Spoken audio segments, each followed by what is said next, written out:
আমার অনুমতি ছাড়া স্পৃহা বাইরে বের হলো কি করে? সুন্দরী একটি হুঙ্কারে পুরো বাড়ি যেন থরথর করে কাঁপছে। তবে সুন্দরীর তৈরি করা এই অসুন্দর পরিবেশেও তাকে সুন্দর লাগছে। পরনের কালো শার্ট ভিজে একেবারে শরীরের সাথে মিশে আছে। চুল ভয়ঙ্কর এলোমেলো হয়ে কপালের কাছে পড়ে আছে। হাতের ও কপালের শিরা ফুলে উঠেছে। বাড়িতে আজ যে একটা তাণ্ডব শুরু হতে চলেছে তা আর কারো বোঝার বাকি নেই। স্পৃহা এ বাড়ির ছোট মেয়ে। 17 বছরের এই কিশোরী সুন্দরের জীবনের সম্পূর্ণ জুড়ে। এমন সময় সদর দরজায় স্পৃহা দাঁড়িয়ে থমকে যায়, যেন যান তার হাতে। অসহায় দৃষ্টিতে তাকায় সুন্দরের দিকে।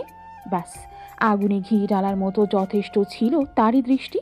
নিজেকে চেষ্টা করেও আটকাতে ব্যর্থ হয়ে হিংস্রতার সাথে স্পৃহার গাল চেপে ধরে। বাইরে কেন গিয়েছিলি? কলেজে ভর্তি হতে। বাড়িতে সব সুবিধা দেওয়ার পরেও বাইরে পা রাখার সাহস দিল কে? সুন্দর নিজেকে নিয়ন্ত্রণ করতে চেষ্টা করে যাচ্ছে, তবুও সে শান্ত হতে পারছে না। এদিকে স্পৃহার বাবা মা তাকে যত শান্ত হতে বলছে তার রাগ যেন বেরিয়ে চলেছে। তার এবং তার স্পৃহার মাঝে দ্বিতীয় কিছুর প্রবেশ তার সহ্যের বাইরে। হাতের কবজিতে শক্ত করে ধরে টানতে টানতে নিয়ে যায় স্পৃহাকে তার ঘরে। দরজা লাগিয়ে পুনরায় প্রশ্ন করে। এদিকে স্পৃহার গাল যেন দাঁতের মধ্যে ঢুকে যাচ্ছে। আমার অনুমতি ছাড়া বাইরে যাওয়ার সাহস কে দিয়েছে? Answer me. Don't you know that you are fool in my control? স্পৃহার চোখ ভর্তি পানি। কিছু বলার মতো অবস্থায় নেই সে। তার চোখে তাকিয়ে আঁতকে ওঠে সুন্দর। তার স্পৃহার চোখে পানি। এই কি হলো? কাঁদছো কেন? কি হয়েছে তোমার? শরীর খারাপ লাগছে? কে কি বলেছে তোমাকে? নাম বলো। ওকে এখনই কবরে রেখে আসবো। একের পর এক হুঙ্কার করেই চলেছে সুন্দর। চুপ কেন? কে তোমায় কি বলেছে? নাম বলো। সানজিল সুন্দর। আমি? তোমার চোখে আমার জন্যে পানি? জি। ও, তোমার চোখে পানি আনার অধিকার আমি ছাড়া আর কারো নেই। তাই অন্য কেউ ভুলেও এই দুঃসাহস দেখালে তার নাম বলো। এর মানে এই না আপনি যা খুশি তাই করবেন। তাই আমার যা খুশি তোমার সাথে তাই করব। এই অধিকার একমাত্র আমার। সুন্দরের সাথে তর্ক করা বৃথা বুঝতে পেরে স্পৃহা নিশ্চুপ। এই মুহূর্তে একা থাকতে চায় সে, কিন্তু সুন্দরের চোখ যেন থেকে যেন আগুনের ঝলক আসছে। কিছু বলারও সাহস আর পাচ্ছে না তাই। আচ্ছা স্পৃহা, একটা কথা বলো তো, তুমি কি জানতে না আমার গার্ডরা সবসময় তোমাকে নজরে রাখে? তবু তুমি বাইরে বের হওয়ার মতো দুঃসাহস কি করে করলে? Come on, tell me. সুন্দরের ফোনে কল আসতে সে দ্রুত রুম থেকে বেরিয়ে গেল। এক হাতে ফোন রিসিভ করে কানে নিয়ে আরেক হাত দিয়ে দেয়ালে অনবরত ঘুষি দিয়েই চলেছে। হঠাৎ তার চেহারার ভঙ্গি বদলে যায়। হুঙ্কার দিয়ে বলে, আমার স্পর্শের সাথে যারা কথা বলেছে তাদের কারো যেন আওয়াজ না থাকে। সকলের আওয়াজ বন্ধ করার ব্যবস্থা করো। 15 মিনিট, মাত্র 15 মিনিটের মধ্যেই তুমি 3টে মানুষের আওয়াজ নষ্ট করলে। স্পর্শ। তোমার সাথে কেউ কথা বলবে আর তা এই সানজিল সুন্দর সহ্য করবে? এটা কখনোই হতে পারে না। তুমি এই খবর অবশ্যই শুনবে, কারণ তোমার মনে ভয় থাকা দরকার। তোমার সাথে কথা বলার শাস্তি আমি কতটা ভয়ানকভাবে কাউকে দিতে পারি। সুন্দর ঘরে ফিরে আবার স্পৃহার কাছে দাঁড়ানো। এবার শান্ত গলায় তার চোখে তীক্ষ্ণ দৃষ্টি নিয়ে বলল, এমন ভুল যেন আর কোনোদিন না হয়। আর কোনোদিন যদি ভুল করেও হয় তবে তার পরিণতি তুমি সামলাতে পারবে তো? সুন্দরীর এই শান্ত শীতল হুমকি স্পৃহার শীত দ্বারা দিয়ে শীতল হাওয়া বয়ে যাওয়ার মতো অনুভূতি দিল। তবে কি সুন্দর খারাপ কিছু করে ফেললো? আপনি এমন করছেন কেন? গত 2টা বছর যাবৎ আমার জীবনে এভাবে পড়ে আছেন। সমস্যা কি আপনার? কি চান? এত নিষ্ঠুর মানুষ কি করে হতে পারে বলুন? কি আপনার প্ল্যান? কি করেছেন? খারাপ কিছু নিশ্চয়ই করেছেন আপনি। কি হলো? চুপ করে কেন? জবাব দি। ইস, স্পৃহাকে আর একটি কথাও বলতে দিল না সুন্দর। স্পৃহার চোখে দিয়ে অনর্গল পানি পড়েই চলেছে। একদিকে তার মনের মধ্যে তৈরি হওয়া চাপ, অপরদিকে তার ঠোঁট থেকে অঝরে রক্ত পড়ছে। শারীরিক ও মানসিক যন্ত্রণা একসাথে জাগে পড়ে। সুন্দর কিছুক্ষণ হলো ফিরে গিয়েছে। নিজের রাগ সম্পূর্ণভাবে মিটিয়ে তবে সে ফিরেছে। স্পৃহার মা নীরু হোসাইন তার রুমের বাইরে থেকে ডেকে চলে যায়। সকালে কাউকে কিছু না জানিয়ে স্পৃহা বাসা থেকে বেরিয়ে পড়েছিল। এই কারণে মুখে কিছুই দেওয়া হয়নি তার। এদিকে নিজের ঘর থেকে বের হতে সে লজ্জায় একাকার হয়ে আছে। ঠোঁট থেকে রক্ত এখনো পড়েই যাচ্ছে, বেশ অনেকখানি ফুলেও গিয়েছে। এই অবস্থায় সে সকলের সামনে কি করে মুখ দেখাবে, এই প্রশ্ন যেন তাকে কিছুতেই আর স্বাভাবিক হতে দিচ্ছে না। নিজের রুম ভেতর থেকে আটকিয়ে বিছানায় উপর হয়ে শুয়ে নিজের অবাধ্য চোখের জল আটকানোর বৃথা চেষ্টা চালিয়ে যায়। মানুষটা কি পাগল? কেউ এতটা ডেসপারেট কিভাবে হতে পারে? এটা কি করে ভালোবাসা হতে পারে? জোর করে আর যাই হোক ভালোবাসা পাওয়া যায় না। এই সকল কথা চিন্তা করতে করতে স্পৃহা ঘুমের দেশে তলিয়ে যায়। তখন সময় ছিল বেলা 11টা, আর এখন বাজে সন্ধ্যা 7টা। মাঝখানে এত সময় চলে গিয়েছে, হঠাৎ কারো উপস্থিতিতে স্পৃহার ঘুম ভেঙে যায়। নিজের মাথার কাছে সে সুন্দরকে দেখতে পায়। অমনি ওখান থেকে ছিটকে সরে যায় দেখা মাত্রই। Don't touch me. What did you say my love? Just say again. আপনার স্বাভাবিক কথাও কি এমন হিংস্র শোনায়, নাকি আসলে আপনি সবসময় এমন? তুমি আমায় হিংস্র হতে বাধ্য করো স্পর্শিয়া স্পৃহা। তুমি কি জানো তোমাকে কেউ কেন স্পর্শিয়া বলে ডাকতে পারে না? কারণ এই নামটি শুনলে আমার মনে হয় কেউ তোমাকে স্পর্শ করেছে, তাই শুধু নামটা আমার জন্য। অন্য কারোর মুখে কোনো দিন তোমাকে এই নামে ডাকা শুনলে তাকে মারতে আমি একচুল পরিমাণ ভাববো না, কোনো দিন ভাববো না। আর তোমার জন্য একটি ওয়ার্নিং, কখনো তোমাকে স্পর্শ করা নিয়ে কথা বলে আমার ইগো হার্ট করবে না। আপনি এভাবে আর কতদিন জোর করে অধিকার খাটাবেন আমার ওপর? তোমার মনে হয় তোমার মুক্তি আছে আমার থেকে? তাহলে কতদিনের প্রশ্ন ওঠে কেন? যতদিন আমি আছি ততদিন তুমি শুধু আমার। তবে এটা ভেবো না আমি না থাকলে তুমি অন্য কারো হতে পারবে, কারণ আমি না থাকলে তুমিও থাকবে না। মানে কি এসবের? মেরে ফেলবেন আমায়? হয়তো। Life is very unpredictable. স্পর্শ, তুমি খাওনি কেন কিছু? তোমাকে যাওয়ার সময় ওষুধ দিয়ে গিয়েছিলাম না, কেন খাওনি? তুমি আমার কথা মেনে চললে তো আমাকে এত জোর করতে হয় না। আমি আপনার হাতের পুতুল নই যে যা বলবেন তাই করব। হ্যাঁ, তা ঠিক বলেছ। হাতের পুতুল নও, তুমি আমার মনের পুতুল। তাই এখন ওষুধটা খেয়ে নাও। খাবো না বললাম তো। দয়া করে আপনার ঔষধটা নিয়ে আপনি চলে যান এখান থেকে। ইস, এমন তেজ দেখালে তোমার খাওয়ার আগেই আমার খাওয়া হয়ে যাবে। কি খাবেন আপনি? চুপচাপ ওষুধটা খাও, বেশি কথা না বলে। তুমি ওষুধটা খেয়ে নাও। আমার একটা জরুরি কল এসেছে, জাস্ট 1 মিনিট। হ্যাঁ, কাজ শেষ। ইয়েস বস, টর্চার চেম্বার থেকে বের করব নাকি এখানে রাখবো? Leave them. ওকেই বন্স। তুমি ওষুধ এখনো খাওনি? এতক্ষণ কি নিয়ে কথা বলছিলেন? কি কাজ? আগে ওষুধটা খান, তারপর বলছি। বলুন এবার। আবার কারো কোনো ক্ষতি করেছেন, তাই না? বাহ, খুব ভালোই দেখি বোঝো আমায়। আমার থেকেও বেশি চেনো আমাকে, তাই না? তবুও বলো না কেন ভালোবাসো? দেখুন, আমি আপনার সাথে মজা করছি না, সত্যি করে বলুন। কেন মায়া হচ্ছে? হ্যাঁ হচ্ছে। আপনি কি ক্ষতি করেছেন আবার নতুন করে? মায়া হওয়ার কথা বলো না।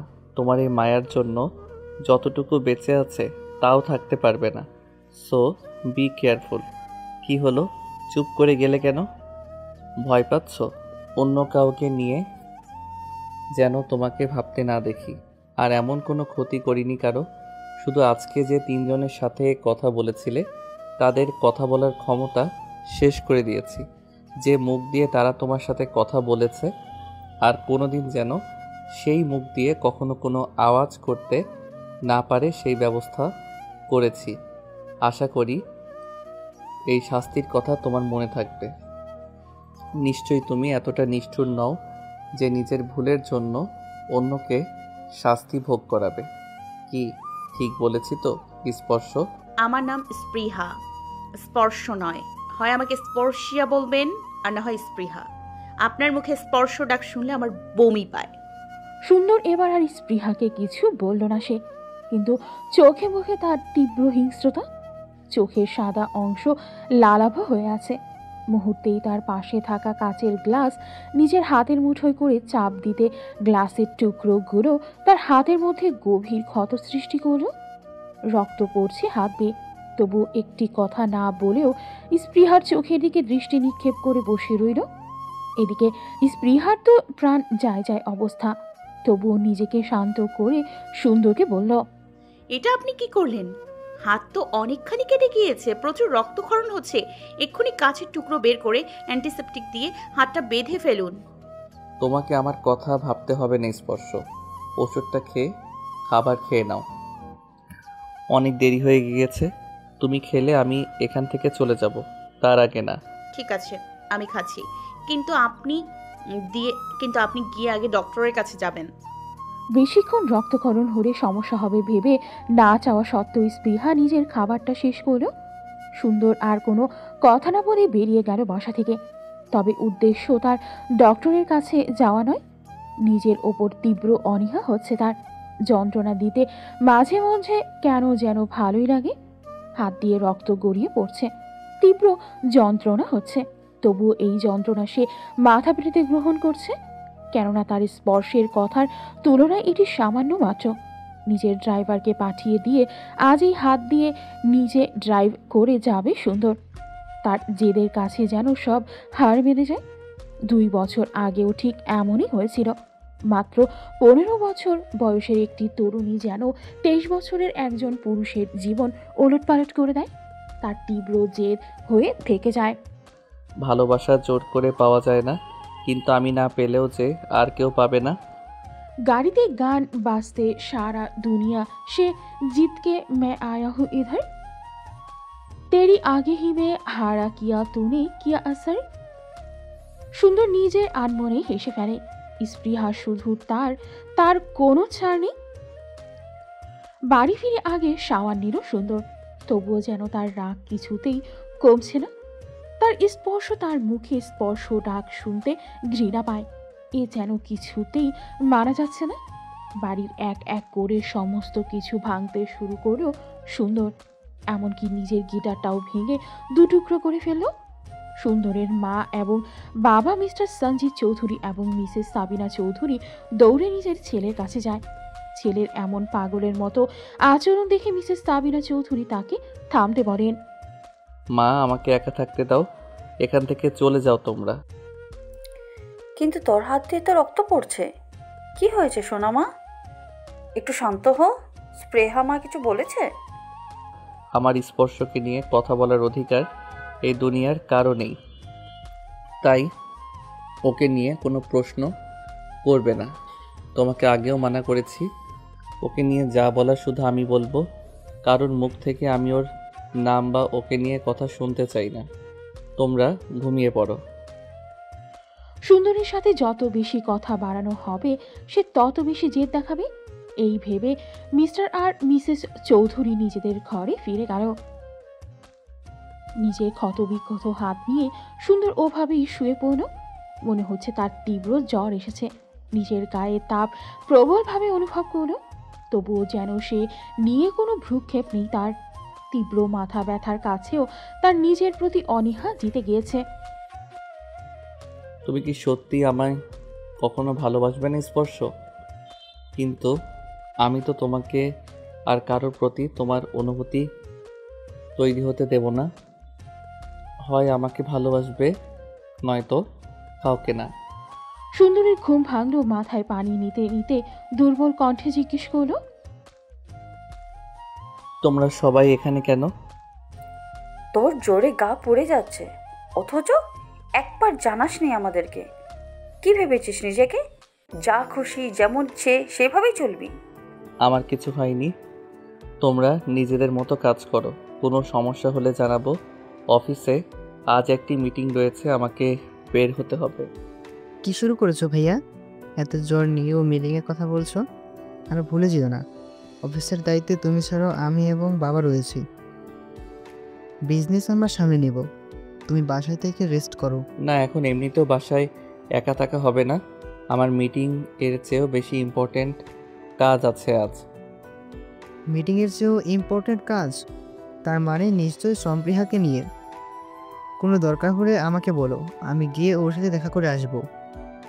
তুই এত বড় সাহস কোথা থেকে পেলি লিহান? আমায় স্পোর্টসের নাম মুখে নিয়েছিস, আবার ওর সঙ্গে দেখা করতে যাওয়ার মতো কথা বলে নিজের দুঃসাহস দেখালি। তোকে আমার আপন ভাই হ আর যেই হ, এর শাস্তি তোকে পেতেই হবে। সুন্দরের হুঙ্কারে লিহানের গলা শুকিয়ে গিয়েছে, তবুও নিজেকে স্বাভাবিক রেখে বলল, ভাইয়া, ও আমার থেকে বয়সে অনেক ছোট, তাই বলছিলাম, কিন্তু এমন ভুল আর হবে না। তুমি যা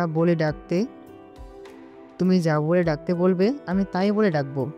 তার কোনো প্রয়োজন নেই। ওর সাথে কথা বলার মতো দুঃসাহসও তুই কখনো দেখাবি না। আমি চাই না আমার স্পর্শের সাথে কেউ কথা বলুক। কোথায় যাচ্ছ ভাইয়া? পানি।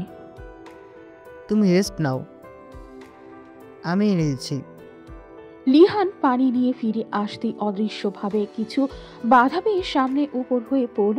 তার সামনে থাকা টেবিলের কোণায় তার মাথায় লেগে বেশ অনেকখানি কেটে রক্ত পড়ছে। তবুও চুপচাপ উঠে সুন্দরকে পানিতে সে নিজের ঘরে ফিরে গেল। সব স্বাভাবিক, কিছুই যেন হয়নি, অথবা এমনটা যেন হওয়ারই কথা ছিল। সুন্দরের গায়ে তাপমাত্রা 103 ডিগ্রি ফারেনহাইট। তবু এই অবস্থাতেই সে বাসা থেকে বেরিয়ে পড়ে। আজ অফিসে যাবে না, কিন্তু তার স্পর্শকে ছাড়া তার এক মুহূর্ত থাকা সম্ভব না। স্পৃহার বাসায় কলিং বেল বাজাতেই তার মা সদর দরজা খুলে দেন। সুন্দর কোনো কথা না বলে সোজা 2 তলা স্পৃহার রুমে চলে যায়। সুন্দরের এমন বিধ্বস্ত অবস্থা দেখে স্পৃহা চমকে ওঠে। কিছু বলতে যাবে তার আগেই সুন্দরী স্পৃহাকে বাধা দিয়ে শক্ত করে তার কোমর জড়িয়ে শুয়ে পড়ে। তীব্র জ্বরে তার শরীর এড়িয়ে পড়েছে। আপনার তো অনেক জ্বর এসেছে, শরীর তাপে পুড়ে যাচ্ছে। সব ছারখার হয়ে যাক, তবুও তুমি আমার থাকবে। কি সব আবোল তাবোল বলছেন? আপনি কিছু খেয়েছেন? এই অবস্থা থেকে বাসা থেকে বের হতে গেলেন কেন? তোমাকে না দেখলে এমনিতেও অবস্থা আরো খারাপ হয়ে যেত। আপনি উঠুন, আমি ঔষধ দিচ্ছি। নড়বে না এখান থেকে। সুন্দরের জ্বর ক্রমেই বেড়ে চলেছে। স্পৃহার এই মুহূর্তে কি করা উচিত সে নিজেও বুঝতে পারছে না। সুন্দরের গোগানির আওয়াজ পাওয়া যাচ্ছে, জ্বরের ঘরে কি বলছি স্পৃহা তা বুঝতে পারছে না। সুন্দরের কথা শোনার জন্য তার মুখের কাছে নিজের কান আগাতেই সে শুনতে পায়, আমায় ভালোবাসো না কেন স্পর্শ? এত ঘৃণা কেন করো? আমায় ভালোবাসো না কেন? অনেক হয়েছে, এবার ঔষধ খেয়ে নিন, জ্বরে আপনার শরীর পুড়ে যাচ্ছে। আমায় কেন ভালোবাসো না স্পর্শ? কেন বাসো না? স্পৃহা এবার জোর করে উঠে গেল। সুন্দরের জ্বর আরো বেড়েই চলেছে, অপেক্ষা করাটা ঠিক হবে না। তাই সে দ্রুত ঔষধ এনে সুন্দরকে খাইয়ে দিল এবং একটি ভেজা কাপড় দিয়ে তার কপাল বারবার উল্টিয়ে উল্টিয়ে রাখছে। সুন্দরের ক্ষত হওয়া হাতে রক্ত শুকিয়ে লেগে আছে। স্পৃহা আরেকটি ভেজা কাপড় নিয়ে তার সাবধানে পরিষ্কার করতে লাগলো। নিজের প্রতি তার এত অনীহা কেন? আমাকে এত যত্ন করেন, অথচ নিজের যত্ন একটুও করতে পারেন না। এদিকে লিহানের মাথায় বেশ গভীরভাবে কেটে গিয়েছে। মিসেস সাবিনা চৌধুরীর অনুরোধে লিহান ডক্টরের কাছে যায় তার বেস্ট ফ্রেন্ড আরিয়ানের সঙ্গে। ডক্টর লিহানকে বেশ কিছু ঔষধ দিল এবং রেস্ট করতে বলল। তার মাথায় ব্যান্ডেজ করে দিয়েছে, তবে ভাগ্য ভালো যে কোনো সেলাই লাগেনি। আচ্ছা নিহাল, সত্যি করে বলতো তোর কপালে কিভাবে কাটলো? ঠিক কতবার এই প্রশ্নটাই করলে তুই উত্তর দিবি বলতো? পড়ে গিয়ে কেটে গিয়েছে, তেমন কিছু না, অসাবধানতার কারণে। দেখ, আমি তোর বন্ধু, দয়া করে আমার থেকে কিছু লুকাস না। নিশ্চয়ই তোর সাইকো ভাইটার কাজ, ঠিক বলেছি না? আসলে আজকে সম্পৃহাকে নিয়ে কথা তুলছিলাম। কিন্তু আমরা সবাই তোকে বুঝেছিলাম। ওকে নিয়ে কোনো রকমের কথা না বললে তুই তুই কেন এসব ভুল করিস? তোরা আমাকে বুঝিয়েছিস, কিন্তু আমি আমার মনকে কীভাবে বোঝাবো? রক্তে খুন হতে নেই, তাহলে এই বংশের রক্ত অপবিত্র হয়ে যায়। তোর ভাই ওর জন্য পুরাই সাইকো, তাই এখনো সময় আছে, এইসব ভুলে যা। ওকে আমি ভালোবাসি আরিয়ান, আমার নিজের থেকেও বেশি ভালোবাসি। আমার পক্ষে ভোলা কখনো সম্ভব নয়, আর আমি সহ্য করতে পারছি না। ভাই তুই কিভাবে পারিস নিজের ভালোবাসার মানুষকে নিজের আপন ভাইয়ের সাথে দেখতে? আমি হলেই কখনোই মেনে নিতে পারতাম না। আমার কাছে একটা প্ল্যান আছে। আর সন্ধ্যায় আমার সাথে বের হ, কয়েকজনের সাথে দেখা কর।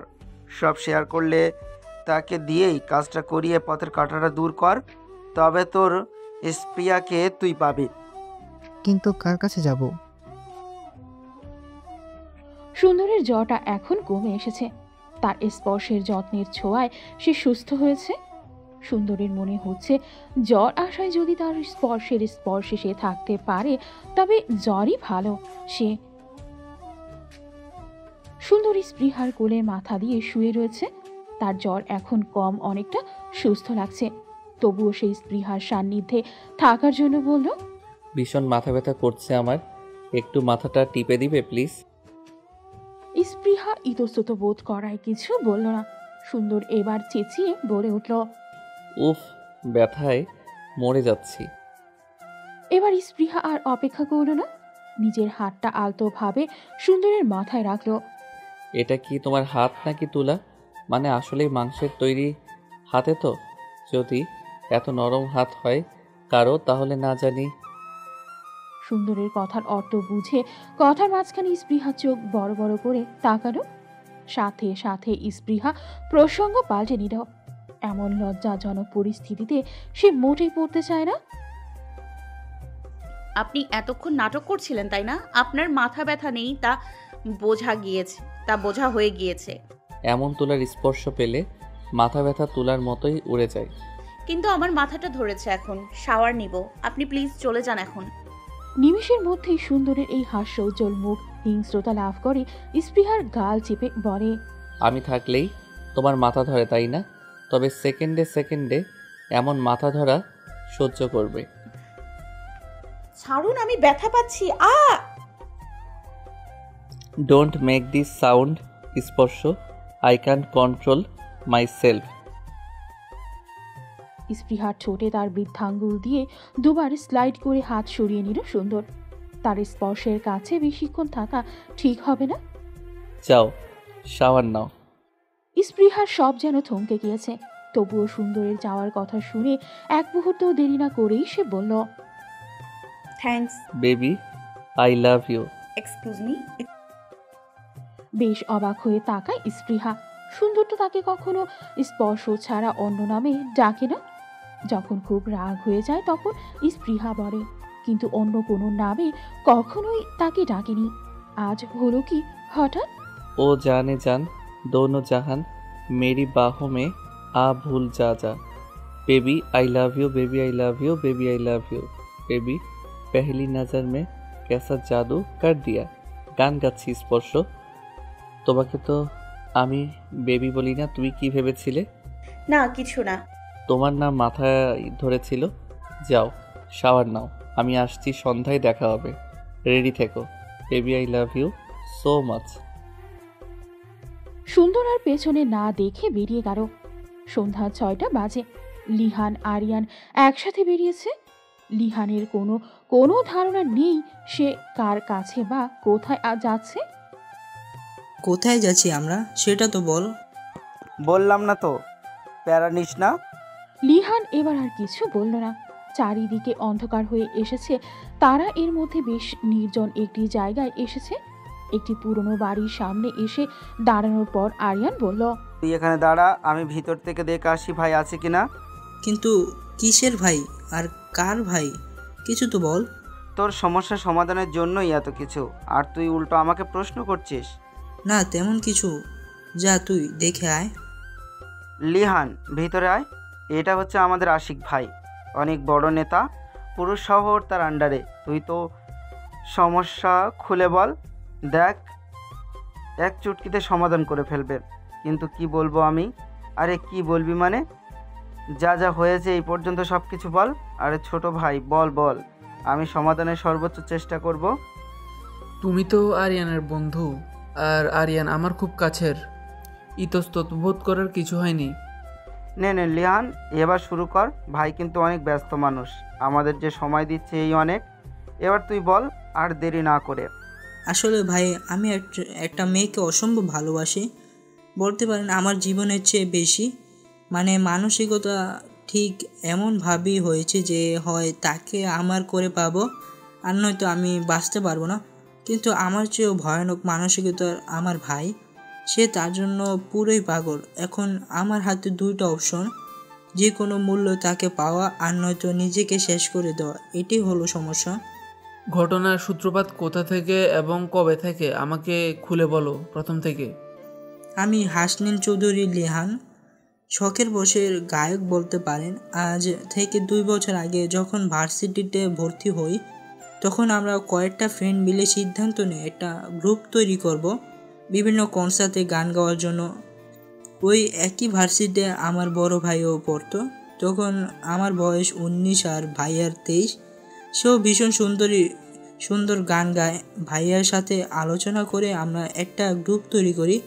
বেশ কয়েক মাস পরে আমাদের অনেক জনপ্রিয়তা হলো। তবে আমাদের গ্রুপে ভাইয়া ছিল না, কারণ ভাইয়া সে বছরই ভার্সিটি থেকে আমাদের কোম্পানিতে জয়েন করার প্ল্যান করছিল। একদিন একটি স্কুলের ফেয়ারওয়েলে এর প্রোগ্রামে আমাদের ডাক পড়ে। ওটা মূলত এসএসসি পরীক্ষার্থীদের বিদায় অনুষ্ঠান ছিল। আর অনুষ্ঠানে ভলেন্টিয়ার হিসেবে উপস্থিত ছিল নবম শ্রেণী শিক্ষার্থীরা। মেয়েটা নিশ্চয়ই এসএসসি পরীক্ষার্থীদের মধ্যে কেউ একজন ছিল। না, তাহলে তো মেয়েটা বেশ ছোট ছিল। হ্যাঁ, তুমি কন্টিনিউ করো। ওর নাম স্পর্শিয়া আদনান স্পৃহা। অসম্ভব সুন্দর ও যার রূপে বর্ণনা করা যাবে না। মায়াবী চোখ, তার প্রথম দেখাতে ভালোবাসা যাকে বলে।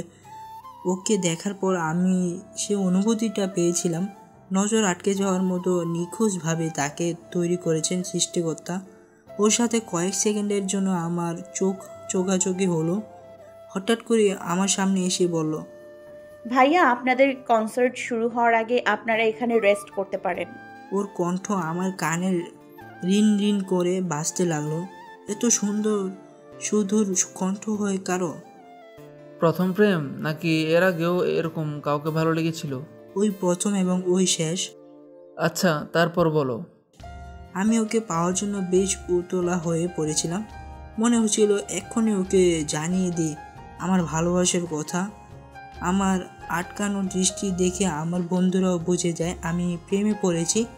ওদের বিভিন্ন কথা শুনে মনে হলো প্রপোজ করার আগে ওদেরকে জানিয়ে দিই। এখন প্রপোজ করা ঠিক হবে নাকি পরে করব? হঠাৎ লিহানকে থামিয়ে আরিয়ান বলল, থাম লিহান, এরপর থেকে আমি বলছি। লিহান আমাদের ব্যাচের সবথেকে সুদর্শন পুরুষ। ভার্সিটিতে ঢুকতেই সে ভার্সিটির ক্রাশ হয়ে যায়।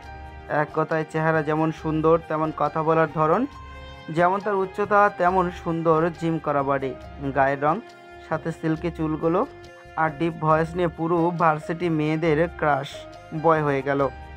আমরা ফ্রেন্ডরা ওকে মজা করে এটা বলেই ডাকতাম, কিন্তু আমাদের সেই ক্রাশ বয় কারো প্রেমে পড়েছে ভাবতেই পারিনি। তারপর ওকে বললাম কে সেই সৌভাগ্যশালী নারী। তখনই ও স্প্রিয়াকে দেখালো।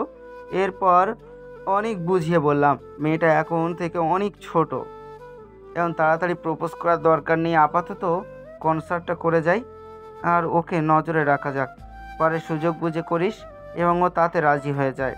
হ্যাঁ, আরিয়ানরা সকলে আমাকে এই কথা বুঝিয়েছিল এবং আমি তাতে রাজি হয়ে যাই।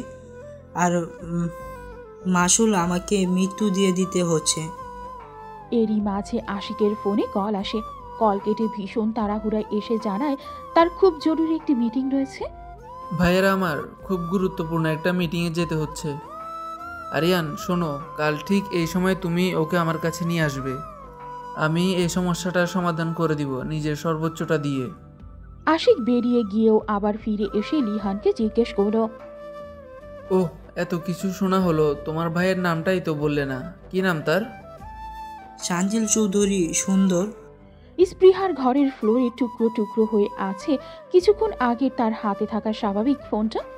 সুন্দরের আচমকা আগমনে স্পৃহা সুন্দরকে দেখে ভরকে গিয়েছে।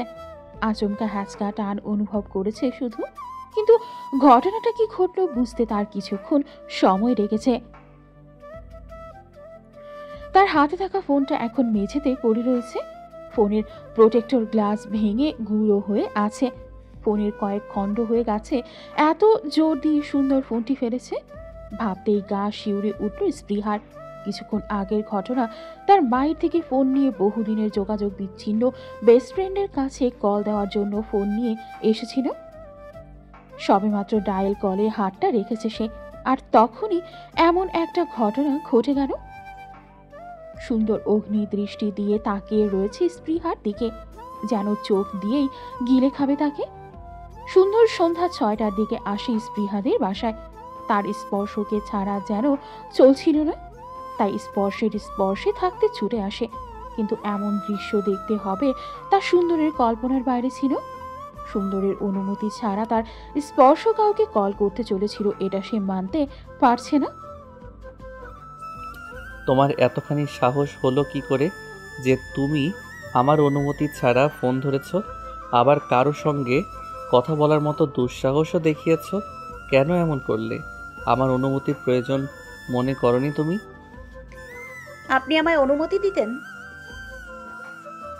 স্পৃহার এমন কাট জবাবে সুন্দরের রাগ দ্বিগুণ বেড়ে যায়। জানো যখন অনুমতি দিতাম না, তবে কেন এ কাজ করলে? আপনি অনুমতি দিতেন না বলেই না জানিয়ে এরকম করেছি। আমি ছাড়া অন্য কারো সাথে তুমি কথা বলো, তা আমি সহ্য করতে পারি না। সে ছেলে হোক বা মেয়ে, ভুলেও এরকম কোনো কাজ করো না যাতে তোমার বন্ধুদেরকে হারাতে হয়। সমস্যাটা কি আপনার? মানুষের কি বন্ধু থাকতে পারে না? অন্য কারো ব্যাপারে জানি না, কিন্তু তোমার পারে না। Mind it. আপনার এসব অধিকার শিস, আমার অধিকার নিয়ে কোনো কথা নয়। আগেও ওয়ার্নিং দিয়েছি, নিজের ঠোঁটের যদি বিকৃত অবস্থা না দেখতে চাও তবে এই ধরনের কথা বলো না। আর তোমার বন্ধুদের কথাও ভুলে যাও, কারণ আমি এত মানুষের ক্ষতি করতে চাই না। এগুলো তো ঠিক না, তাই না Sparsha? You are a psycho, totally mad. অনিউ। লিহান আর আরিয়ান অনেকক্ষণ হলো নিজেদের বাসায় ফিরেছে। লিহানের কিছুই যেন ভালো লাগছে না। এই পরিস্থিতিতে তার কি করা উচিত? অতীতের সব ঘটনাগুলো মনে পড়ছে। কখনো কখনো মনে হচ্ছে সে ভুল কিছু করছে, আবার নিজের কাছে হার মেনে ভাবছে স্পৃহা শুধু তারই। এখন রাত 9টার মতো বাজে। এমন সময় আরিয়ানের কল। কি করছিস তুই? না কিছু না, বসেছিলাম। টেনশন করিস? স্বাভাবিক না, আর মাত্র কয়েক মাস পরে 18 বছর পূর্ণ হবে ওর। তখন আমি চাইলেও ওকে আমার করতে পারবো না। তা আমি বুঝতে পারছি লিহান, এই ব্যাপারটা নিয়ে আমার মাথা চিন্তায় এসেছিল, এটা বলতেই তোকে কল করেছিলাম। আর কয়েক মাস পরে ভাইয়া ওকে নিজের কাছে নিয়ে আসবে। ওদের মধ্যে তখন কোনো দূরত্ব থাকবে না। আর এমন অবস্থা আমি আমার চোখে দেখতে পারবো না। এগুলো সহ্য করা আমার পক্ষে সম্ভব নয়। তাই ওর 18 হওয়ার আগে ওকে আমাকে নিজের করে পেতে হবে। তাছাড়া আমি বাঁচবো না আরিয়ান, বাঁচবো না। তোর ভাইয়ের আর ওর মাঝে যে কত দূরত্ব নেই তা তো হতেই পারে না। তুই এতটা নিশ্চিত কিভাবে যে ওদের মধ্যে দূরত্ব রয়েছে?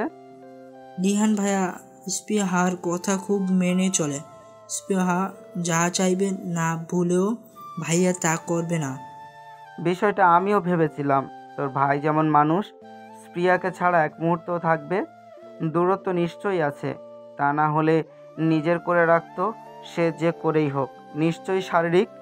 আরিয়ান, তুই আমার সামনে এই ধরনের কোনো কথা উচ্চারণ করবি না। আমি তো তোকে ভরসা দিচ্ছিলাম। লাগবে না লিহান।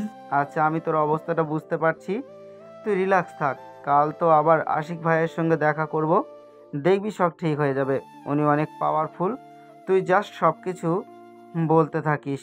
আরিয়ানের আর কোনো কিছু বলার সুযোগ না দিয়েই লিহান কল কেটে দিল। এদিকে বেশ অনেক সময় হয়ে গিয়েছে। সুন্দর তার স্পর্শের সাথে রয়েছে, তবুও তার মনে হচ্ছে যেন মাত্রই এসেছে। আপেক্ষিকতা। আপনি কি বাসায় যাবেন না? তুমি চাইলে থেকে যেতে পারি। আপনার এসব ফালতু কথা বন্ধ করবেন দয়া করে। হ্যাঁ, এগুলো আমি পছন্দ করি না, আগেও বলেছি। অনেক রাত হয়ে গিয়েছে, বাসায় চলে যান। কেন, তোমার অসুবিধা হচ্ছে? হ্যাঁ হচ্ছে। কি অসুবিধা? ভয় পাচ্ছ? নিজের উপর কন্ট্রোল নেই? বন্ধ করবেন প্লিজ? সো সরি, বাট তুমি যদি বলো তবে আমি সত্যিই থাকবো, শুধু তোমার অনুমতির অপেক্ষায়। জোর করে আর কতদিন? এখানে জোরাজোরির কিছু নেই স্পর্শ। তুমি আমার মানে আমার, মেনে নিতে পারলে ভালো, না মেনে নিতে পারলেও আমারই। স্পৃহা আর কথা বাড়ালো না। তর্ক করা মানে নিজের জীবন ঝুঁকিতে ফেলা। সুন্দরকে কোনোভাবেই রাগানো যাবে না। চুপ করে গেলে কেন? থাকবো। ভুলে যাবেন না আপনি যে অধিকারে এখানে থাকতে চাইছেন, সে অধিকার দেখানোর মতো বয়স এখনো আইনতভাবে আমার হয়নি। এখন যাবেন আপনি এখান থেকে? Oh sweetheart, you know we are married 2 years almost. কবুল বলো সোনা, 3 সেকেন্ডের মধ্যে শুনতে পাই যেন। এমন একটি দুঃস্বপ্ন দেখে ঘুম ভেঙে যায় স্পৃহার। সারা শরীর থেকে ঘেমে পানি পড়ছে, গলা শুকিয়ে যেন কাঠ। স্পৃহা উঠে এক নিঃশ্বাসে সম্পূর্ণ 1 গ্লাস পানি শেষ করলো। আজ থেকে 2 বছর আগে সুন্দর এভাবে স্পৃহাকে বিয়ে করেছিল, সবাইকে সাক্ষী রেখে। কাল রাতে সুন্দর চলে যাওয়ার পরে স্পৃহার 2 বছর আগের কথাগুলো মনে পড়ে। জীবন চোখের পলকে বদলে যায়, তাই না? স্পৃহা আর কিছু ভাবতে না চেয়ে ঘুমিয়ে পড়ে। কিন্তু এই ভোরবেলা যে তাকে এমন একটি স্বপ্ন দেখে ঘুম থেকে উঠতে হবে তা ভাবেনি সে। সেদিন স্পৃহা স্কুল থেকে বাসায় ফিরে দেখে বাড়িতে বিরাট আয়োজন করা হয়েছে। উদ্দেশ্য তাকে দেখতে আসা। স্পৃহা রীতিমতো অবাক হয়ে যায়। সে অবাকের চরম সীমানায় চলে যায় যখন দেখে পাত্র হিসেবে আর কেউ নয় বরং রয়েছে সানজিল চৌধুরী সুন্দর। একে তো বয়স এত কম, তার উপরে এমন ছেলে সে কিছুতেই মেনে নিতে পারে না। নিজের রাগ নিয়ন্ত্রণ করতে না পেরে চেঁচিয়ে বলে ওঠে, এ বিয়ে আমি করব না আমার অনুমতি ছাড়া। তোমরা বাড়িতে এসব লোকেদের ঢুকতে দিলে কি করে? এই লোক একটা স্ট্রাকার, অসভ্য, টিচার, এরকম একজন ক্লাসলেস লোককে আমি কখনোই বিয়ে করব না। যে লোক এমন ক্লাসলেস তার ফ্যামিলিও নিশ্চয়ই। স্পৃহার মুখ থেকে আর কোনো শব্দ বের হওয়ার আগেই তার গালে সজোরে থাপ্পড় দিলেন তার বাবা মিস্টার আদনান ফয়সাল। বড়দের সাথে এভাবে বেয়াদবি করে কথা বলা শিক্ষা দিয়েছি তোমাকে? আসলে মানুষ করতে পারেনি, লজ্জায় আমার মাথা হেড করে দিয়েছিস তুই। আমি যেখানে চাইবো সেখানেই তোর বিয়ে হবে। কিন্তু বাবা, আমার এখনো কোনো কিন্তু না, যা বলে সেটাই হবে। আমার এখনো 18 বছর হয়নি, পড়াশোনা শেষ হয়নি। এই লোকটার কথায় জালে আটকা পড়ে তুমি আমার সাথে এমন করো না বাবা। ওরা ভণ্ড। স্পাহা, থাক আঙ্কেল, ওকে বকার দরকার নেই। ছোট মানুষ, বুঝতে পারছে না, আমি ওকে বলছি। সুন্দরের সরল উক্তি। তুমি বাবা কিছু মনে করো না, ওর এই ব্যবহারে আমি ভীষণ লজ্জিত। আপনাদের কাছে অনুরোধ করছি ওকে ক্ষমা করে দেওয়ার জন্য। তোমরা যাই বলো, আমি কিছুতেই বিয়ে করব না। না যখন বলেছি মানে না। তোমার পড়াশোনা নিয়ে অসুবিধা তো? ও বলেছে তোমার পড়াশোনা করতে দেবে। আর কি সমস্যা বলো? এমন ভালো ছেলে কোথায় পাবে না। ওর সাথে আমার অনেক দিন ধরে পরিচয় হয়, ওর সাথে আমার ভালো সম্পর্ক। আমি জানি ও ছেলে কত ভালো। আমার সোনা মা, তুমি আমার কথাটা একটু বুঝো। সুন্দর তোমাকে অনেক যত্নে রাখবে, অনেক খেয়াল রাখবে। এখন আমি তোমার মুখে কিছু শুনতে চাই না। যাও, রেডি হয়ে এসো। আঙ্কেল, রেডি হওয়ার কি দরকার? এ অবস্থাতে বিয়ে করতে সমস্যা নেই। আমি কি ওর সাথে একা কথা বলতে পারি? হ্যাঁ অবশ্যই বাবা, বলো। হ্যালো সুইটহার্ট, দেখলে তো আমি যা চাই তা কিভাবে নিয়ে নেই। হয় পেয়ে যাই, না হলে ছিনিয়ে নেই। তোমার বাবা মা না মানলে হয়তো তোমাকে ছিনিয়ে নিতে হতো, তবু আমি তোমায় ছাড়তাম না। এখন ভদ্র মতো নিচে চলে আসো, যদি আমার আসল রূপ কাউকে দেখাতে না চাও। দাঁড়ান, খুব ভালো মতো আমার পরিবারের ব্রেন ওয়াশ করেছেন, তা বুঝতে পেরেছি। তাই আমি এই নিয়ে কিছু বলবো না। আমিও বিয়েটা করব, কিন্তু আমার শর্ত আছে। বলো, তোমার জন্য আমি কি করতে পারি? আমার যতদিন না 18 বছর হবে এবং তারপর আইন অনুযায়ী বিয়ে হবে, তার আগে পর্যন্ত আপনি আমার থেকে কখনো স্বামীর অধিকার আদায় করতে যাবেন না। রাজি থাকলে আমি বিয়েটা করব। কিন্তু কিন্তু সুইটহার্ট, তোমার সাথে আমি যখন চাইবো, যেভাবে চাইবো দেখা করতে পারবো, এই ব্যাপারে কোনো আপত্তি করা যাবে না। আসলে হয়েছে কি বলো তো, তোমাকে ছাড়া আমার 1 সেকেন্ড থাকা সম্ভব না নয়। না হলে কি আর এই কয়েকদিনের মধ্যে বিয়েটা করে নেই বলো? চলো চলো স্পর্শ, বেশি দেরি করো না। বুঝেই গেছো আমি কি। না চাওয়া সত্ত্বেও সকলের সামনে বসে যে অবস্থাতে সে বেরিয়েছিল ঠিক সে অবস্থাতেই বসে থাকি স্পৃহা, ঠিক যেন ঘরের মাঝে আছে। হঠাৎ করে সবকিছু করে এরকম পরিবর্তন হবে তার কল্পনার বাইরে।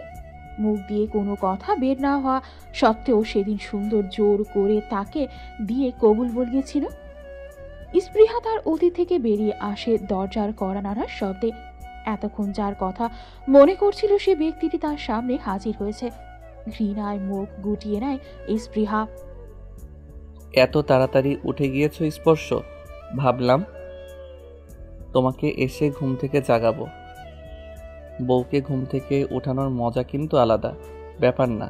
বলো কি অবস্থা? দিনে 24 বার করে আসতে আপনার লজ্জা করে না?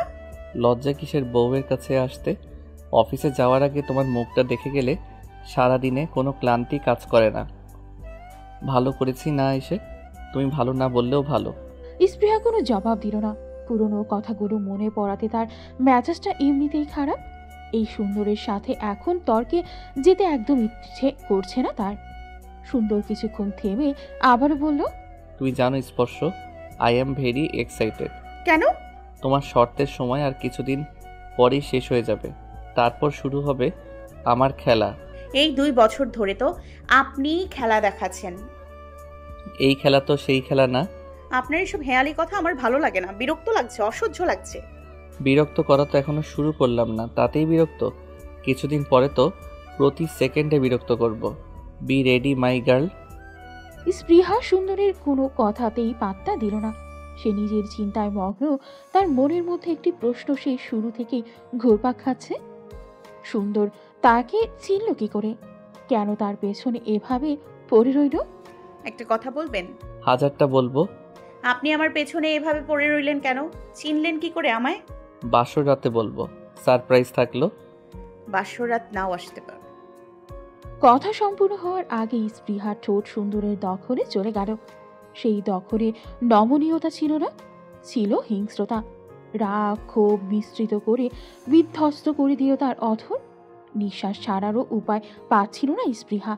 সুন্দরের এক হাত দিয়ে স্পৃহার মুখের সাইডে আর ঘাড়ে স্লাইড করছে এবং অপর হাত কোমর পেঁচিয়ে উন্মুক্ত পেটে শক্ত করে চেপে রেখেছে। স্পৃহা ব্যথায় কোকিয়ে উঠল, কিন্তু তার ছোটাছুটি যত বেশি হচ্ছে সুন্দর তত বেশি স্পৃহার অধর আঁকড়ে রয়েছে। তার সঙ্গে নিজের 5 আঙ্গুল স্পৃহার নরম মেদহীন পেটে এমনভাবে ধরে রেখেছে যেন রক্ত বেরিয়ে আসবে এখনই। স্পৃহা নিজেকে বাঁচানোর জন্য তার হাতের নখ দিয়ে সুন্দরকে একের পর এক আঁচড় দিতেই থাকলো। তবুও যেন সুন্দর থামছে না। টানা অনেক সময় পর সুন্দর স্পৃহাকে ছেড়ে দেয়। ঠোঁট দিয়ে গড়গড় করে রক্ত পড়ছে। থেতলে গিয়ে এমনভাবে ফুলে উঠেছে যেন মনে হচ্ছে অ্যাক্সিডেন্ট করেছে। অপরদিকে পেটে রক্তের ছোপ ছোপ দাগ। স্পৃহার চোখে পানি দেখে হুঁশে ফিরে ফিরে সুন্দরের। স্পর্শ বেশি লেগেছে? কাঁদছো কেন তুমি? সুন্দর যত্ন নিয়ে ঠোঁট থেকে রক্ত মুছে দিচ্ছে আর একের পর এক প্রশ্ন করেই চলেছে। তোমার চোখের পানি আমি সহ্য করতে পারি না, প্লিজ ডোন্ট ক্রাই। স্পৃহা কোনো কথার উত্তর দিল না। তার মুখ অবশ হয়ে আসছে। সুন্দর তাড়াহুড়ো করে অ্যান্টিসেপটিক এনে ঠোঁটে লাগিয়ে দিল। স্পৃহার ইচ্ছে করছে অনেক কিছু বলতে, কিন্তু সে কিছুই বলে না। মুখ থেকে যেন কথা বেরোচ্ছে না, শুধু চোখ দিয়ে পানি বের হচ্ছে। এক দৃষ্টিতে সুন্দরের দিকে তাকিয়ে থাকে। চোখের ভাষা কি সুন্দর বোঝে না? স্পর্শ এভাবে তাকিয়ে থেকো না। আমি তোমার জন্য পুরো পৃথিবী ধ্বংস করে দিতে পারি। তোমার এই দৃষ্টিতে অপরাধ বোধে আমি নিজে ধ্বংস হয়ে যাব।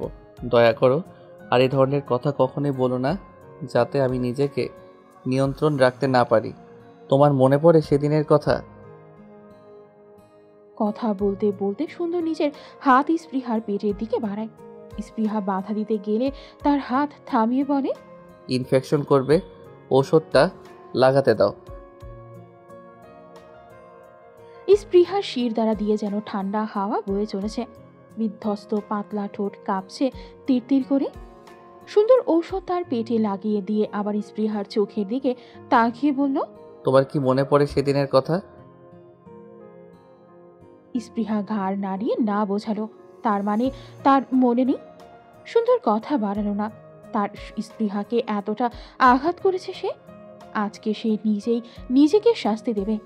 সুন্দর চুপচাপ রুম থেকে বেরিয়ে যাচ্ছিল, কিন্তু আবার ফিরে এসে স্পৃহার মুখ বরাবর নিজের মুখ এনে বলল, সরি স্পর্শ। একটি মলিন হাসি দিয়ে সে আবার বেরিয়ে গেল। সুন্দর অনেকক্ষণ হলো চলে গিয়েছে। স্পৃহার মাথায় তখন থেকে একটি চিন্তা ভর করে রয়েছে। সুন্দরের সে কথা, তোমায় কি মনে পড়ে সেদিনের কথা? স্পৃহার সব মনে আছে, সে ভুলবে কি করে? তার জন্য একটি মানুষের উপর কিভাবে নৃশংসভাবে অত্যাচার করা হয়, বেঁচে আছে কিনা তা জিজ্ঞেস করার স্পর্ধাও হয়নি তার। সুন্দর তার মুখে অন্য কোনো ছেলের কথা শুনলে যেটুকু প্রাণ থাকবে সেটুকু নিয়ে নেবে, এই ভয়ে কখনো সে কথা তোলেনি। সেদিন স্পৃহার স্কুলে বড় আপুদের বিদায়ক সংবর্ধনা ছিল। স্পৃহা ভলেন্টিয়ারের দায়িত্ব পালন করার শাড়ি পরে গিয়েছিল, আর স্টেজে তখন গানের কনসার্ট চলছিল। আশেপাশে যেন বিশৃঙ্খলা তৈরি না হয় তাই সে কোমরে শাড়ি গুজে আশেপাশে পর্যবেক্ষণ করছিল। হঠাৎ একটা ছেলে তাকে ক্রস করার সময় তার সাথে ধাক্কা লাগে। স্পৃহা পড়ে যেতে গেলে ছেলেটি তার কোমর শক্ত করে চেপে ধরে, আরেক হাত দিয়ে নিজের চশমা ঠিক করে ছোট করে সরি বলে চলে যায়। তার কিছুক্ষণ পরেই হঠাৎ করে ওপর থেকে কিছু পড়ার শব্দ হলে সবাই সেদিকে দৌড়ে যায়। এই ভিড়ের মধ্যে স্পৃহা নিজেও দৌড়ে গিয়ে দেখে একটি আগের ধাক্কা খাওয়া সেই ছেলেটি পড়ে আছে। ভয়ানক এই দৃশ্য দেখে সে থমকে যায়। হঠাৎ করে নিজের হাতে হ্যাচকার টান অনুভব করায় পেছনে তাকিয়ে দেখে সুদর্শন এক পুরুষ তার হাত ধরে রয়েছে। স্পৃহার মুখ দিয়ে তখনও কোনো কথা বেরোচ্ছে না, পরক্ষীণভাবে তাকিয়ে রয়েছে। তার দৃষ্টি যেন বলছে, কি চাই? ছেলেটি তাকে টেনে ক্লাসরুমে নিয়ে গেল। রুমের দরজা বন্ধ করে বলল, এত আতঙ্কিত হলে কেন? স্পৃহা তার জবাব না দিয়ে বলল, কে আপনি? আমাকে এখানে এনেছেন কেন, আর দরজা বন্ধ করলেন কেন? ছেলেটি কোনো উত্তর না দিয়ে আবারও বলল, তোমার চোখে আমি যেন অন্য কারোর জন্য আতঙ্ক না দেখি। আশ্চর্য মানুষ আপনি! এত বড় একটা ঘটনা ঘটেছে আর আপনি অমানুষের মতো আমাকে এসব কথা বলছেন। দুর্ঘটনা আমি ঘটিয়েছি, আর তা শুধুমাত্র তোমার জন্য। স্পৃহা এক কদম পিছিয়ে গেল। তার বিশ্বাস হচ্ছে না সে এই মুহূর্তে একটি পাগলের সামনে দাঁড়িয়ে রয়েছে। দেখুন, আমায় যেতে দিন, আমি আপনার কোনো ক্ষতি করিনি। ওই জানোয়ার তোমার কোথায় ছুঁয়েছে? আমাকে কেউ কোথাও ছুঁয়নি। প্লিজ আমার কাছে আগাবেন না, আমাকে যেতে দিন। আপনি এখান থেকে না গেলে আমি সবাইকে ডেকে জড়ো করব। যেতে দিন আমায়। তুমি সানজিল সুন্দরকে ভয় দেখাচ্ছ? তোমাকে ছেড়ে দেওয়ার জন্য তো আমি ধরিনি। তোমার কোনো ছাড় নেই। সুন্দরের চোখ অসম্ভব লাল। সে এখন কি করবে নিজেও জানে না। হঠাৎ করে নিজের সাদা শার্টের এক অংশ ছিঁড়ে ফেলল। স্পৃহিয়াকে পেছন থেকে জড়িয়ে ডান হাত দিয়ে তার মুখ চেপে বাম হাত দিয়ে পেটে অনবরত ঘষেই চলেছে। এখানে টাচ করেছে, তাই না? স্পৃহা আওয়াজ করতে না পেরে মাথা ঝাঁকিয়ে চলেছে। একসময় সুন্দর খেয়াল করে তার হাতের সাদা কাপড়টি লাল বর্ণ ধারণ করেছে। স্পর্শ। স্পৃহা পুরনো কথা আর মনে করতে পারছে না। তার পেটে মাত্র যে ক্ষত হয়েছে তার যন্ত্রণা পুরনো সেই ক্ষত যন্ত্রণার কথা মনে করিয়ে দিচ্ছে। স্পৃহা মাথা চেপে বসে রইল। তার কিচ্ছু ভালো লাগছে না। সুন্দর তার জীবনে এসে সমস্ত স্বাধীনতা ছিনিয়ে নিয়েছে। সেদিনের পর থেকে সে কখনো শাড়িও পরতে পারেনি, কোনো বন্ধুদের সাথে যোগাযোগ করতে পারেনি। বাইরের একজন মানুষ হয়ে তার উপর যেভাবে নজরদারি করেছে, এমনকি তার পড়াশোনাও ঠিক মতো হয়ে ওঠেনি তারপর থেকে। তার ভীষণ কান্না পাচ্ছে। এদিকে আকাশে মেঘ জমেছে, বৃষ্টি হবে। বৃষ্টি যেন স্পৃহার চোখের পানির মতোই। মন খারাপ হলেই বৃষ্টি হয়। বাইরে বিদ্যুৎ চমকাচ্ছে। ইতিমধ্যে ঝুমঝুম করে বৃষ্টি শুরু হয়ে গিয়েছে। ঠান্ডা আবহাওয়ার মধ্যে কখন যে সে ঘুমিয়ে পড়ল নিজেও টের পেল না। সন্ধ্যা হয়ে গিয়েছে। লিহান ও আরিয়ান আবার বেরিয়েছে। উদ্দেশ্য আশিক ভাইয়ের কাছে যাওয়া। লিহান যদিও ব্যাপারটা আর চালিয়ে যেতে চাচ্ছিল না। আরিয়ান তাকে ভরসা দিল আশিক ভাই সবকিছু ঠিক করে দেবেন। সে এই ব্যাপারটাতে যেন আগায়। লিহান স্পৃহাকে মোটেই হারাতে চায় না, এজন্য সে যতদূর যাওয়া যায় যেতে পারবে। তারা দুজন আশিক ভাইয়ের কাছে এসে কুশল বিনিময় করল। আরে লিহান, যে তোমার জন্য অপেক্ষা করছিলাম।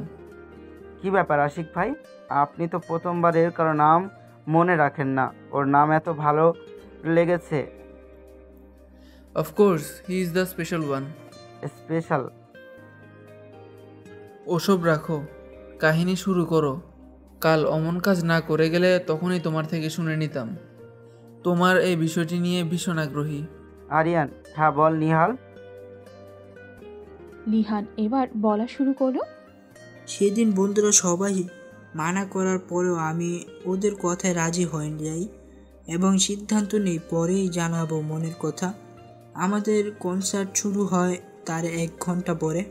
আমি স্পিহার উদ্দেশ্য করে একটি গান গাইতে শুরু করি। তখন ওদের স্কুলের একটি দুর্ঘটনা ঘটে আর আমার গানটা সেখানেই বন্ধ করতে হয়। কনসার্টটা প্রায় অফ হয়ে যাচ্ছিল, হঠাৎ করে এরই মধ্যে আমার ভাইয়া সেখানে উপস্থিত হয়। সে স্টেজে উঠে সকলকে জানায় যে অ্যাক্সিডেন্ট করেছিল, যে সে এখন ঠিক আছে, তেমন কোনো বড় ক্ষতি হয়নি, হসপিটালে রাখা হয়েছে, কনসার্টটা আবার চালিয়ে যাওয়া যাবে। ভাইয়ের কথায় আমরা আবার গান গাইতে শুরু করলে ভাই আমাকে থামিয়ে দেয় আর বলে আজকে সে আমাদের সাথে জয়েন করতে চায়।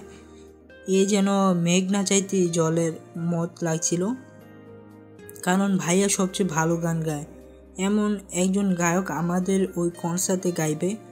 এটা শুনে আমরা সবাই আনন্দিত হই। আর ভাইয়া যখন আমাদের সবাইকে অবাক করিয়ে দিয়ে একটা বাংলা গান গায়, ডুবেছি আমি তোমার চোখের অনন্ত মায়া, বুঝিনি কবু সেই মায়া তো আমার তরে নয়, যা আমাদের জন্য একটি ভীষণ আশ্চর্যজনক ঘটনা ছিল, কারণ ভাইয়া বাংলা গান শুনলে নাক ছিটকাত। তারপর কনসার্ট শেষ, সবাই যখন ভাইয়াকে জিজ্ঞেস করলাম হঠাৎ বাংলা গান কেন গাইলে, তখন সে আমাদের জানালো এতদিন বাংলা গান আমি গাইনি, কারণ গান গেয়ে আমি আমার প্রিয় মানুষটার মনের কথা জানাতে চেয়েছিলাম, আর আজ আমি তাকে পেয়ে গেছি। তারপর আমরা সকলে ভাইয়াকে ঘিরে ধরলাম এবং জোর করলাম জানার জন্য। আমাদের আগ্রহ দেখে ভাইয়া চোখ মুখ হঠাৎ রক্তবর্ণ ধারণ করলো। ভাইয়ের পসেসিভনেস সম্পর্কে আমরা আগেই ধারণা ছিল। কোনো জিনিস ভাইয়ের মানে তার ভাইয়ের কাউকে নজর দিতে দেয় না, খুব সামান্য কিছু হলেও।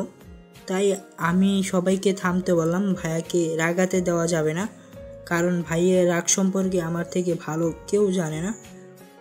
উল্টো দেখা গেলে আমাদের সম্পর্কে স্পিয়ার খারাপ ধারণা হলো।